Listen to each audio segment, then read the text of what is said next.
অনেকদিন আগের কথা। একজন দরিদ্র যুবক ছিল যার নাম ছিল সাইদ। সে মদিনার উপকণ্ঠে একটি ছোট ঘরে থাকত এবং খেজুর বাগানে শ্রমিকের কাজ করত। প্রতিদিন সকালে সে নামাজ পড়ে কাজে যেত এবং সন্ধ্যায় ফিরে এসে কুরআন তিলাওয়াত করত। একদিন কাজ শেষে সে রাস্তার ধারে একটি পাথরের উপর একটি ছোট ব্যাগ দেখতে পায়। খুলে দেখে ভেতরে প্রচুর স্বর্ণমুদ্রা। সে ভয় পেল, এটাকে নিজের করলে এটা হবে হারাম, কিন্তু ফেরত দিতে না পারলে মালিক কষ্টে পড়বে। সে কাছের মসজিদের ইমামের কাছে গেল এবং পুরো ঘটনা খুলে বলল।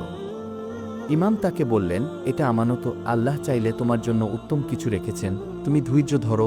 সাইদ মসজিদের সামনে একটি ঘোষণা ঝুলিয়ে দিল, যে ব্যক্তি স্বর্ণের একটি ব্যাগ হারিয়েছেন তিনি দয়া করে মালিকানা প্রমাণ সহ যোগাযোগ করুন।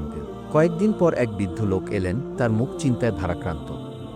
তিনি সঠিকভাবে ব্যাগের গঠন, পরিমাণ ও অবস্থান বর্ণনা করলেন। সাইদ নিশ্চিত হয়ে ব্যাগটি ফিরিয়ে দিলেন। বৃদ্ধের চোখে পানি এসে গেল। তিনি বললেন, বৎস, আমি এক ধনী ব্যবসায়ী, এই টাকা ছিল এতিমখানার জন্য। তুমি আজ শুধু টাকা ফেরত দাওনি, বরং অসংখ্য এতিম শিশুর মুখে হাসি ফিরিয়েছ।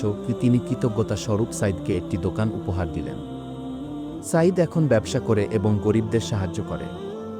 শিক্ষা: হালাল হারামের পার্থক্য বুঝে চলা, আমানতের খেয়ানত না করা এবং আল্লাহর উপর ভরসা করাই একজন মুমিনের প্রধান বৈশিষ্ট্য। সততা সবসময় মানুষের সম্মান ও কল্যাণ বয়ে আনে।